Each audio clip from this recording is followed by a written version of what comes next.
खुलुमबाय रायजोफोर दिनै फुंबिलिनि खौराङाव बयखौ बरायनानै लाग्रोबाय।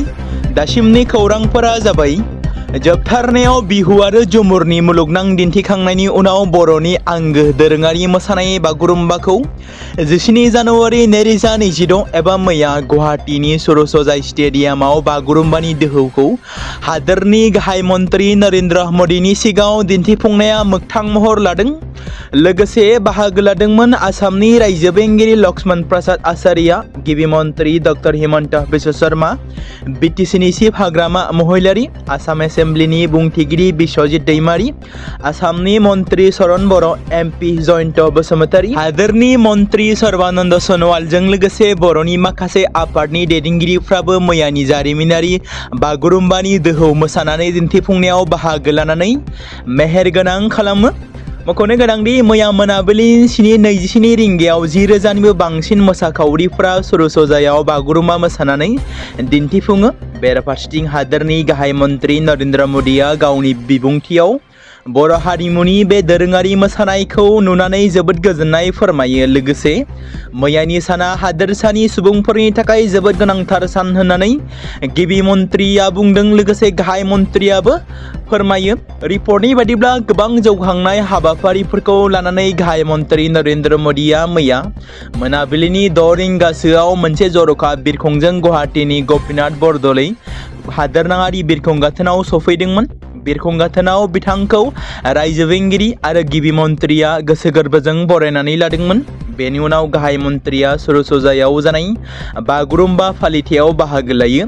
मैयानि बागुरुम्बा दोहौनि हाबाफारियाव गाहाय मन्त्रिया गावनि बिबुंथिखौ बर' असमिया मोन्नैबो रावजों जागायदोंमोन। गिबियावनो बिथाङा माग बिहु एबा मागो दमासि फालिनायनि समाव गासैबो हादोरसानि सुबुंफोरनो हामलायथि बावहरनानै गावनि बेसेन गोसा बिबुंथिखौ लाखिदोंमोन। मख'नो गोनांदि हादोरनि गाहाय मन्त्रि नरेन्द्र मदिया बागुरुम्बा मोसानायखौ असमिया दोरों बायदिनो मोनसे बर'नि गाहाय नेरसोन होननानै बिथाङा गावनि बिबुंथियाव बुङो। बागुरुम्बाया बर' हारिनि गेदेमा सुबुंफोरखौ गोसोखांनायनि मोनसे जुनिया बुब्लि होननानै बिथाङा बुङो। सत्र मैदानखौ इउनेस्क'नि बुहुमनां दोरोङारि नेरसोनथि थावनि महरै गनायथि होनाया बिजेपि सोरखारनि समावनो जानो हादोंमोन। बेनि अनगायैबो बिथाङा गावनि बिबुंथियाव असमिया रावखौ क्लासिकेल रावनि गनायथि होनाय, बाथौ धोरोमखौ नांगौबादि गनायथि होनाय, बाथौ फुजाखौ मान होनाय आरो बाथौ सानखौ रायजोआरि बन्द फोसावनायनि बाथ्राखौबो गाहाय मन्त्रिया गावनि बिबुंथियाव मख'दों। बेबायदिनो बर' गोजोन गोरोबथाखौ जारिमिनारि आगान होनानै मख'नानै गाहाय मन्त्रिया आरोबाव बुंबावोदि बे गोरोबथाया बड'लेण्डनि थाखाय मिजिंनि मोनसे खौरां लानानै फैदों। बड'लेण्डनि लाइमोन हान्जाफोरखौ बाख्नायनायजों लोगोसेनो जाय बिथांमोना हाथियार लानानै सोमावसारबोदोंमोन गथायबाय, बिथांमोना गुबै लामायाव फैफिनबाय। बिथांमोना गोजोननि लामाखौ आवगायलांनाया जोबोद गोनांथार। गाहाय मन्त्रिया गावनि बिबुंथियाव बेखौबो मख'योदि सोरखारा बड'लेण्डनि गोजोननि थाखाय रिहेबिलिटेसननि राहाखौ गोख्रैनो आवगायलांगासिनो दं। गुबुन फारसेथिं मैयानि बे हाबाफारियाव कंग्रेसखौबो गोख्रों रावजों सोंखारिनायखौ नुनो मोन्दों, जेराव कंग्रेसआ होनाय बायदि बायदि अजदफोरखौ नोजोर बोनानै बिथाङा बुंबावोदि कंग्रेसनि खुंथाय समाव आसामा हादोरनि गुबै लामानिफ्राय गुबुन फारसे थांदोंमोन। मैयानि हाबाफारियाव गाहाय मन्त्रिया दाबि खालामोदि कंग्रेसनि समाव गोबां लाख बिगा हा आवग्रिनानै दंमोनब्लाबो दिनै बिजेपि सोरखारा बेखौ रैखा लाबोदों होननानै बेफोर बाथ्राखौ गाहाय मन्त्रिया गावनि बिबुंथियाव मख'दों। बेनि अनगायैबो गाहाय मन्त्रिया गोबां बाथ्राफोरखौ गावनि बेसेन गोसा बिबुंथियाव मख'नायखौ नुनो मोन्दों। गुबुन फारसेथिं बिटिसिनि चिफ हाग्रामा महिलारिया थांनाय 2003 मायथाइनि 10 फेब्रुवारि खालाराव बिटिसि एकर्ड आरो 2020 मायथाइनि 27 जानुवारि खालाराव बिटिआर एकर्डआव थालांनाय माखासे एकर्ड इमप्लिमेन्टेसनखौ लानानै हादोरनि गाहाय मन्त्रिनि सिगाङाव बुंथिनायखौ नुनो मोन्दों, जेराव बिथाङा एकर्डनि आद्रा थाबावनायखौ मावनांगौ होनना नरेन्द्र मदिनि सिगाङाव दाबि खालामो। 10,000निबो बांसिन मोसाखावरिफ्रा गाहाय मन्त्रिनि सिगाङाव बागुरुम्बा मोसानाया मेहेरगोनाङै मैया दिन्थिफुंजायो। मोनाबिलि 7:44 रिंगायाव गोलाव बागुरुम्बा मोसानाय हाबाफारिखौ लेजार लाइटनि गेजेरजों फोजोबो। बे जारिमिनारि बुब्लिखौ मुलुगनि गुबुन गुबुन जायगानि सुबुंफ्राबो नायफैदोंमोन। लोगोसे गोबां जिल्लानि थामहिनबा बिटिसिजों लोगोसेनो आसामनि गुबुन गुबुन जिल्लानिफ्राय बर' रायजो राजाफ्राबो बाहागो लाहैनानै मेहेरगोनाङै खालामो आरो गोजोननाय मोननाय फोरमायनायखौ नुनो मोन्दों। 10,000निबो बांसिन महरगिरिफ्रा दिन्थिफुंनाय बागुरुम्बा मोसानाया गोबां सुबुंफोरखौनो गोग्गानाय लाबोनो हादों। बिहु आरो झुमुरनि मुलुगनां जाफुंसारनायनि उनाव बे बाराव गोबां बर' बागुरुम्बा मोसानाया मोनसे रुजुजायै मान मोननो हाबाय। बागुरुम्बाया मुलुग थाखोआव गावनि मान सन्मानखौ गायसननो हाबाय। वन्दे भारत स्लिपार एक्सप्रेसआ मैयानिफ्राय जागायबाय, जाय भारतारि रेलवेनि जारिमिनाव मोनसे गोदान दाजाबदेरबावनाय जाबावदों। मख'नो गोनांदि वन्दे भारत स्लिपार एक्सप्रेसआ गुवाहाटी आरो कलकातानि गेजेराव खारोमोन। बेनि उनाव कलकातानि माल्टा टाउन रेलवे स्टेशननिफ्राय गाहाय मन्थ्रिया सनिबारखालि एबा मैया कामाख्या थामहिनबा हावड़ा कामाख्या वन्दे भारत स्लिपार एक्सप्रेसखौ मावख'आरि महरै बेखेवनानै होबाय। गुबुन फारसेथिं गुवाहाटीनि कामाख्या जंक्शनाव खुंजानाय बेखेवनाय हाबाफारियाव गिबि मन्थ्रि डक्टर हिमन्त बिश्व शर्मा आरो रायजो बेंगिरि जगदीश मुखिया बाहागो लादोंमोन।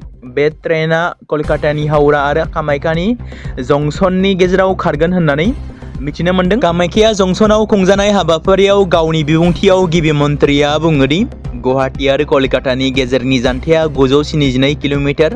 बे जानथायखौ वन्दे भारत स्लिपार एक्सप्रेसनि गेजेरजों 14 घन्टायावनो बारहोनो हागोन। बे सिबिथाया रैखाथि होनायनि अनगायैबो दावबायारिफोरखौ बुहुमनां थाखोनि दावबायनायनि मोन्दांथि एबा मदद होगोन। मोनसे जोबोद गोजोनथाव खौराङा बेबावदि दिनै बेलासियाव गाहाय मन्थ्रि बिथाङा गुवाहाटीयाव फैनानै बागुरुम्बा मोसानायखौ लानानै मोनसे हारिमुवारि हाबाफारियाव लानानै एबा बाहागो लानानै रंजागोन होननानै मैया गिबि मन्थ्रिया बुंदोंमोन। मोनसे दुखुनांथाव जाथाय। सोनाब अरुणाचल प्रदेशनि टावां जिल्लानि सेला पास बिलोनिफ्राय मैया गुबुन सासे गोमानाय दावबायारिनि गोथै सह'खौ बोखांनो हादों। शुक्रबारखालि बेलासिनि 2:30 रिंगासोआव सेला बिलोआव साथाम दावबायारिफोरनि गोमाना थानायनि उनाव सासेखौ गोथाङै रैखा खालामनो हादोंमोन। नाथाय गुबुन सासे दावबायारिनि गोथै सह'खौ बोखांनो हायो बै दिनखालिनि। बेनि उनाव सनिबारखालि अपारेशन हान्जाया आद्रा थानाय दावबायारिनि गोथै सह'खौ बोखांनो हायो। फारसेथिं बे जाथायनि उनाव जिल्ला खुंथाया सिगांनिफ्रायनो फोसावनाय इमारजेन्सि बिथोनफोरखौ फोसावदों। बिलोनि खाथियाव रैखाथि हान्जाफोरखौ दोननाय जादों एबा लाखिनाय जादों। बिलोनि खाथियाव हान्जाफोरखौ लाखिनायनि गेजेरावनो जों राजा सार्कलनि उफ्रा डिपुटि कमिशनारआ बे बाथ्राखौ रोखा खालामदों दि सनिबारनिफ्राय थावनियाव उफ्रा रैखाथि हान्जाफोरखौ थिसननाय जादों। बिथांमोना सिगांनिफ्रायनो दंमोनब्लाबो नाथाय मैयानिफ्राय सिकिउरिटिफोरखौ गोख्रों खालामनाय जादों। बिथाङा बुंबावोदि दावबायारिफोरनि थाखाय बे रैखाथि राहाया अरायबो थाबाय थागोन होननानै बुङो। 2026 मायथाइनि बिधान सभा बिसायख'थिया खाथिनिफ्राय खाथि सफैगासिनो दं। बिसायख'थिनि साना जेसेबांनो खाथिनिफ्राय खाथि सफैदों बेबायदिनो खुंथायाव थानाय आरो बेरेखा दोलोफोरा गावसोरनि बियाबफोराव गावसोरनि आफादारि बिथाखौ गोख्रों खालामनो नाजागासिनो थानायखौ नुनो मोन्दों। बेबादिनो डिपु लकसभा बियाबनि सिङाव फैनाय डिमा हासाव जिल्लानि बिधान सभा बियाबफोरनि गेजेराव 113थि हाफ्लं बिधान सभानि समस्ति 6थि फारिलाइनि सिङाव गोग्लैनाय हाफ्लं बिसायख'थि बियाबा ट्राइबेल सुबुंफोरनि थाखाय थिनानै दं। हाफ्लं बियाबनि सिङाव नर्थ काचार हिल्स गावखुंथाय गौथुमनि सिङाव मोन 28 बियाबफोर दं। आथिखालाव सा काचार हिल्स गावखुंथायाव भारतीय जनता पार्टीनि सामलायथियाव दं होननानै फोरमायनाय जादों। जुबिन गार्गखौ बुथारनायनि साबा दायनिगिरिफ्रा बिजिरसालियाव जामिननि थाखाय आर'जलाइ होदों। सनिबारखालि एबा मैया बिजिरसालियाव जुबिन गार्ग बुथारनाय केसनि 4थि हियारिंखौ खुंफुंनाय जादोंमोन। सोरखारजों थिसनजानाय गागि उकिलफोरनि हानजाया गिबि खेबनि थाखाय कामरुपनि गाहाय जुडिसियेल डिस्ट्रिक्ट एन्ड सिजन कर्टआव बिजिरसालियाव नुजाथिफैदों आरो गावसोरनि खामानिखौ जागायदों। बे समावनो जुबिननि बिसि गरिमा सैकिया गार्गआबो बिजिरसालियाव नुजाथिनानै खौरां बिजोंनि गेजेरजों दाबि खालामो दि सिंगापुराव लोब्बा थानाय साफ्रोमबो सुबुंखौ दायनिगिरि महरै फोसावनांगौ आरो बिजिरारि खान्थिनि सिङाव लाबोनांगौ। सनिबारखालि एबा मैया जुबिन गार्गनि केसनि साबा दायनिगिरिफोरा बिजिरसालियाव जामिननि थाखाय आर'जलाइ गथायदोंमोन। बे आर'जलाइनि हियारिंआ 22 जानुवारि खालाराव जागोन। बे बेलायाव सोरखारि उकिल जिया उल कामर बिथाङा हियारिंनि उनाव खौरांगिरिफोरनि सिगाङाव बुङो दि दासिम जुबिन बुथारनाय केसनि साबा दायनिगिरिफ्रा जामिननि थाखाय आर'जलाइ गथायबाय। फारसेथिं सिद्धार्थ अमृत प्रभा आरो सन्दीपन गार्गआ जामिननि आर'जलाइखौ गथायदों। मैया सियामकन महन्त आरो नन्देश्वर बराया जामिननि आर'जलाइखौ गथायदों। आद्रा थानाय साथामा सिगांबो जामिननि आर'जलाइखौ गथायखांबाय। बे आर'जलाइनि हियारिंआ फैगौ 22 जानुवारि खालाराव जागोन। सार्च फ्रेमिं आरो गुबुन बिजिरसालिया मावफारिया 30 जानुवारियाव जागोन। हियारिंनि सियामकानु आरो सिद्धार्थनि उकिलफोरा कलकातानिफ्राय भार्चुएल महरै बाहागो लागासिनो दं होनना रिपर्टआव फोरमायदों। 2026 मायथाइनि बागुरुम्बा दोहौनि एन्ट्रि पासआव बर' रावा एबसेन्ट जादों। बेराफारसेथिं खाम, सिफुं, जथा दामगिरिफोरनि गाननाय एबा हौवाफोरनि गाननाय माखासे बर'नि आगर बेरखांनायखौ नुनो मोनाखै, जेराव गस्ला गाननायखौ बर'नि दोरोङारि गानग्रा जोमग्रा गाननायजों बेरखांनायखौ नुनो मोनाखै। बेबायदिनो बर' राव गैयैनि जाहोनाव दान्थे बिदान्थे जानायखौ नुनो मोननाय जादों। मैया मोनाबिलि समाव गुवाहाटी नोगोरमानि सरसजाय स्टेडियामाव 10,000 बागुरुम्बा मोसानायखौ अल रेकर्ड एबा जारिमिनारि दिन्थिफुंनाया जानानै थाङो। हादोरनि गाहाय मन्त्रि नरेन्द्र मदिनि सिगाङाव दिन्थिफुंनाया जानानै थाङो। नाथाय दुखुनांथाव बाथ्रा दि आसाम सोरखारनि लोगो अफिसियेल लेंगुवेज भारतनि 8थि सिडुलाव थिसनजानाय बर' रावखौ मेगा बागुरुम्बा मोसानायनि एन्ट्रि पासआव बेरखांनायखौ नुनो मोनाखै। बेबायदिनो बर'नि थामहिनबा हौवाफोरनि खाम दामगिरिफोरनि गस्लाखौबो बर'नि आर'नाइजों थामहिनबा बर'नि दोरोङारि गाबजों महर होनायखौ नुनो मोनाखै। बेबायदिनो एन्ट्रि पासआव बेरखांनाय बर' रावखौबो नुनो मोनाखै। समाजारि बिजोङाव सावरायजानायखौ नुनो मोन्दों। आसाम सोरखारनि हारिमुआरि आयदा बिथोनगिरिजों थिसनजानाय एन्ट्रि पासआव हाबाफारिनि मुंखौ असमिया हांखोजोंसो आरो इंराजि रावावसो रोखायै लिरनायखौ नुनो मोन्दों। नाथाय बर' रावनि जेबो थान्दैथि गैया। अब्लाबो बर'नि दोरोङारि मोसानाय बागुरुम्बाखौ मुलुगनां थाखोआव गोसारहोनो हानाया बर'नि थाखाय गोग्गानाय आरो गासै आसामनि थाखायनो गोग्गानाय, बे बाथ्राखौ मिथिनो मोननाय जादों। आरो बर'नि दोरोङारि मोसानायखौ बेबादि बुहुमनां रेकर्ड सोरजिनो हानाया बर'नि थाखाय गोग्गानाय। बिजनीआव BSU एबा बड'लेण्ड स्टुडेन्ट इउनियना 12थि गायसनथाइ सान फालिदों। बिजनी जिल्ला BSUआ जिल्लानि बेन्दोङाव थानाय मोनथाम ब्लक सुबाइजार, मानास सेरफां आरो तुरिबारि ब्लकखौ लाफानानै बिजनी जिल्ला BSUनि मावखुलियाव 12थि गायसनथाइ सान फालिदों। बे हाबाफारियाव आफादनि फिरफिलाखौ बिरहोदों बिजनी जिल्ला BSUनि आफादगिरि निप ब्रह्म बिथाङा आरो मुंख्लंफोरनो बिबार बावजेनग्रोयो PMBनि मेम्बार सन्तला बसुमतारी बिथाङा। दिनैनि हाबाफारिया मेहेरगोनाङै जालांबाय होननानै BSUनि दैदेनगिरिफ्रा फोरमायदों। अरुणाचल प्रदेशआव मोनसे दुखुनांथाव जाथाय जादों। अरुणाचल प्रदेशनि सेला लेकआव दुखुनांथाव जाथाय सोमजिनाया समाजारि बिजोङाव मोनसे भिडिअ' फुटेजआ भाइरेल जादों। मख'नो गोनांदि मोनसे दुखुनांथाव जाथाया अरुणाचल प्रदेशआव जादों होननानै मिथिनो मोन्दों, जेराव सानै सुबुङा सेला लेकआव दावबायनाय समावनो बिलोनि दै सायाव बरफ खानानै थानायाव थांनाय समाव गोदोलांनानै दुखुनांथावै जिउ गोमायो। थैनाय सानै दावबायफैग्राफोरखौ केरेलानि महादेव आरो दिनु मुंनि होनना सिनायथि मोननाय जादों। बेखौ लानानै समाजारि बिजोङाव गोबां सावरायजानायखौ नुनो मोन्दों। मानगोनां हादोरनि गाहाय मन्त्रि नरेन्द्र मदि बिथाङा गुवाहाटीनि कामाख्या स्टेशन आरो सोनाब बंगनि हावड़ा स्टेशननि गेजेराव खारनो गोनां गिबि गोबारै खारग्रा वन्दे भारत स्लिपार एक्सप्रेसखौ दिनै फ्लेग अफ खालामबाय। आसामनि गिबि मन्त्रि डक्टर हिमन्त बिश्व शर्मायाबो कामाख्या स्टेशननिफ्राय बे बेखेवनाय हाबाफारियाव भार्चुवेलि महरै बाहागो लादों होनना मिथिमोनदों। नर्थ इस्टनि थामहिनबा नर्थ इस्ट इउनाइटेड एफसीनि स्ट्राइकार खारग्रा आलादिन आजारीखौ ISLआव नुनो मोननाय नंलिया। मख'नो गोनांदि बयजोंबो अनसायजानाय नर्थ इस्ट इउनाइटेड एफसीनि स्ट्राइकाराव गेलेगिरि बिथाङा मिथिनो मोननाय बायदिब्ला बिथाङा इन्डोनेसियानि पेरसिजा जाकार्ता एफसीनि जानानै गेलेनो थाखाय रादाय खाबाय होननानै मिथिमोनदों, जेराव समाजारि बिजोङाव सावरायजानायखौ नुनो मोननाय जादों। बे समाव नर्थ इस्ट इउनाइटेड एफसीनि दुखुनांथाव खौरां होननानै बुंनांगोन।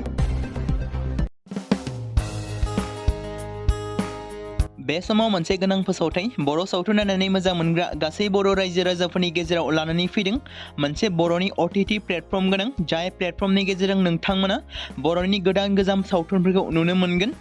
थांनाय माखासे बोसोर सिगां बर'नि गेजेराव लानानै फैनाय निउबो एप बायदिनो फिन आरोबाव लानानै फैदों बर' रायजो राजाफोरनि थाखाय। बे बाथ्राखौ मख'नाया गोनांदि 2025 मायथाइनि जानुवारि दानाव ओंखारनाय आंगो स्ट्रिम मुंनि मोनसे OTT प्लेटफर्म गोनां निउबो एपनि गेजेरजों नोंथांमोना गोबांथार बर'नि सावथुनफोर जेरै ट्रेजेडि, रमान्टिक, एक्सन आरो कमेडिजों बुंफबनाय सावथुनफोरखौ नुनो मोनगोन। जेरै सनानि नखर, थांखि गैयै समाज, अनसुला आफा, हिर', बिमा बायदि बाजै, अर, थैसाम, वान्टेड, संदान आरो रं नाम्बार बायदि सावथुनफोरा मख'जाथाव। बेफोर सावथुनफोरखौ नायनो थाखाय नोंथांमोना गिबियावनो आंगो स्ट्रिम एपखौ गावनि मबाइलाव थानाय प्ले स्ट'रनिफ्राय डाउनल'ड खालामनानै लोगोसे इनस्टल खालामनानै गावनि मबाइल नाम्बारजों लग इन खालामनानै लाग्रोनांगोन। बेनि उनाव नोंथांमोना गोबांथार नुनो मोनै सावथुनफोरखौ गुगोल पे, फन पे आरो पेटिएमजों रं नाम्बार सावथुनखौ नायनो थाखाय 60 रां आरो संदान सावथुनखौ नायनो थाखाय 80 रां, वान्टेड सावथुनखौ नायनो थाखाय 60 रां, थैसाम सावथुनखौ नायनो थाखाय 60 रां बेबायदिनो गोबांथार नुनो मोनै सावथुनफोरखौ नायनो थाखाय सुबिदा खालामनानै होदों आंगो स्ट्रिम प्लेटफर्मा। फिन नोंथांमोननि गेजेराव फोरमायबावनो लादों बर' सावथुन नायनानै मोजां मोनग्रा गासै बर' रायजो राजाफोरनि गेजेराव लानानै फैदों मोनसे बर'नि OTT प्लेटफर्म गोनां, जाय प्लेटफर्मनि गेजेरजों नोंथांमोना बर'नि नुनो मोनै सावथुनफोर जेराव गोदान गोजाम सावथुनफोरखौ नुनो मोनगोन। बे बाथ्राखौ मख'नाया गोनांदि 2025 मायथाइनि जानुवारि दानाव दिहुनजानाय आंगो स्ट्रिम मुंनि मोनसे OTT प्लेटफर्म गोनां एपनि गेजेरजों नोंथांमोना गोबांथार बर'नि ट्रेजेडि, रमान्टिक, एक्शन आरो कमेडिजों बुंफबनाय सावथुनफोरखौ नुनो मोनगोन। जेरै रं नाम्बार, संदान, वान्टेड, थैसाम, अर, बिमा बायदि बाजै, हिर', अनसुला आफा, थांखि गैयि समाज, सनानि नखर बायदि बायदि सावथुनफ्रा मख'जाथाव। बेफोर सावथुनफोरखौ नायनो थाखाय नोंथांमोना गिबियावनो आंगो स्ट्रिम एपखौ गावनि मबाइलाव थाखानाय प्ले स्ट'रनिफ्राय इनस्टल खालामनानै गावनि मबाइल नाम्बारजों लगइन खालामखांनायनि उनाव नोंथांमोना गोबांथार नुनो मोनै सावथुनफोरखौ गुगोल पे, फन पे आरो पेटिएमजों रं नाम्बार सावथुनखौ नायनो थाखाय 60 रां, संदान सावथुनखौ नायनो थाखाय 80 रां, वान्टेड सावथुनखौ नायनो थाखाय 60 रां, थैसाम सावथुनखौ नायनो थाखाय 60 रां बेफोरबायदिनो अर सावथुनखौ नायनो थाखाय 60 रां पे खालामनांगोन। बेबायदिनो गोबांथार नुनो मोनै बर' सावथुनफोरखौ नायनो थाखाय सुबिदा खालामनानै होदों आंगो स्ट्रिम प्लेटफर्मा।